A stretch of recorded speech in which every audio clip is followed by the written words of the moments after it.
Syria has closed its borders with Jordan and begun what appears to be a crackdown on the flashpoint city of Daraa. There are reports of tanks on the streets and snipers on government buildings in the town. In Libya, there's also been heavy shelling in the city of Misrata after government troops withdrew yesterday. Middle East correspondent Anne Barker reports.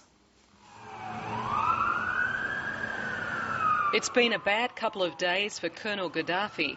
Overnight, NATO struck the Gaddafi compound in Tripoli, destroying 3 buildings containing offices and a reception hall for visiting dignitaries. The government is defiant, saying if NATO is genuine about wanting peace in Libya, it needs to stop bombing and start talking.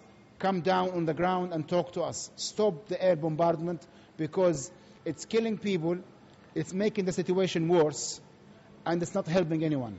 Yesterday, government forces withdrew from the besieged city of Misrata, although there's some debate about the circumstances. As our army was withdrawing from Misrata, it came under attack by the rebels. The army fought back, but continued its withdrawal from the city.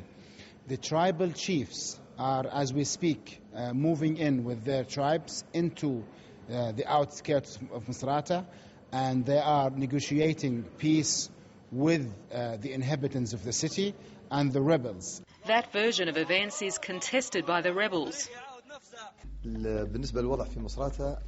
Gaddafi's military forces did not actually retreat on their own from Misrata. They were, in fact, pushed back by the rebels. Either way, if it eases conditions for the residents of the country's 3rd largest city, it will be welcome. The last 24 hours was one of the hardest and saddest days since 65 days. Yesterday we lost 28 young people, 28 deaths, and we have around 85 injured persons. Among the injured were 2 government soldiers, now under guard, but being treated for injuries. One from Gaddafi's hometown of Sirte says morale among the government troops is low and they've been misled. They told us that we were fighting against Al-Qaeda insurgents. They told us that these people were controlling Misrata, not allowing normal people to move. But I have come and I have seen with my own eyes that this is not true. For the residents of Misrata, the last 2 months have been tough. Food supplies are short and queues are long. There is a shortage of everything. When we wake up, we wonder how we are going to get bread for our families.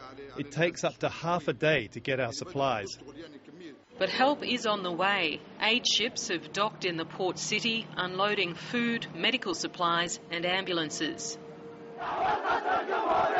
In Yemen, the anti-establishment revolt is also gathering pace. In this demonstration in the capital Sana'a, crowds, including women and children, were ringed by military units that had defected to join and protect them. Despite President Ali Abdullah Saleh saying he'll accept a Gulf Council proposal which would see him stand aside in the next 30 days and elections held 2 months later, many don't trust him. They were on the streets again yesterday and show no sign of leaving until Saleh goes. And in Syria, the regime of President Bashar al-Assad has launched an attack on Daraa, where anti-government protests began 5 weeks ago.